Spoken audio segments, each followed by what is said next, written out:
খাড়া থাকো তাহলে তো হবে না, এক বিশৃঙ্খলা করবে না, সাইড দিয়ে খাড়া হয়ে যাও, যারা আসবে তাদেরকে ভাই বা দাদা বাবা বলে বসিয়ে দিবে, এটা আমাদের মাহফিলটা সুন্দর হবে, ঠিক না ভাই? ঠিক।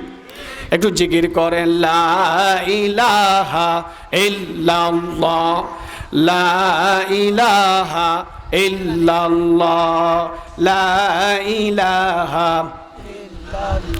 বহু দূরে মদিনা মন কেমনে যাব জানি না, দয়ার আল্লাহ দয়া করো, দয়ার মাওলা দয়া করো, নসিব করো মদিনা। লা ইলাহা, জোরে লা ইলাহা,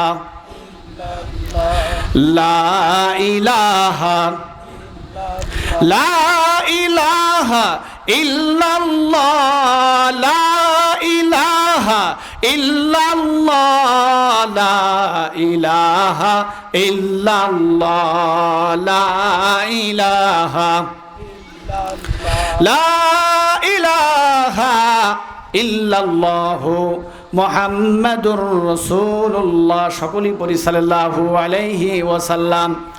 আমার নবীর আয়াতের মধ্যে 5টি বিষয় আল্লাহ পাক সম্মান দিয়েছেন, যে দুনিয়ার কোনো মানুষকে আল্লাহ পাক এভাবে সম্মান দেয় নাই, কারণ নবীর সঙ্গে তুলনায় হয় না।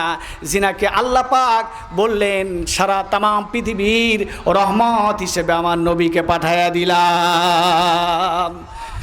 নবীকে, এই রহমতের নবীকে চিনতে হবে।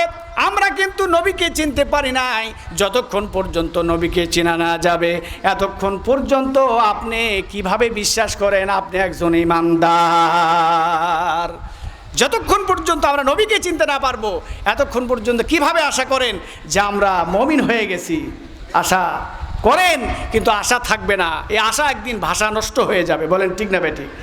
এজন্য বাবাজিরা আমার নবী যখন মসজিদে নববীর ভিতরে ফজরের সালাত পড়ার পরে মসজিদ থেকে যখন বাইর হয়ে চলে গেছে, নবী আমার চিন্তা করতেছে, হাই রে, আমি আমার মাওলার সঙ্গে মসজিদে নববীর ভিতরে নামাজের মাধ্যমে কথা বললাম, কিন্তু এমন একটা জায়গা আছে যেই জায়গাতে গেলে আমি আল্লাহর সঙ্গে ফ্রিভাবে একটু কথা বলতে পারি।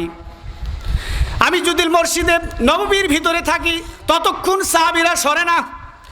যখন যদি বাড়িতে চলে যায়, আমার গৃহে চলে যায়, আমার স্ত্রীরা আমাকে প্রশ্ন করে, আমার সন্তানরা প্রশ্ন করে, আমার মেয়েরা প্রশ্ন করে, আত্মীয় স্বজনরা প্রশ্ন করে। এজন্য আমি একটা নিরালায় জায়গা, যেই জায়গাতে গিয়ে আমার মাওলার সঙ্গে একটু প্রেম করতে চাই। বলেন আল্লাহু আকবার।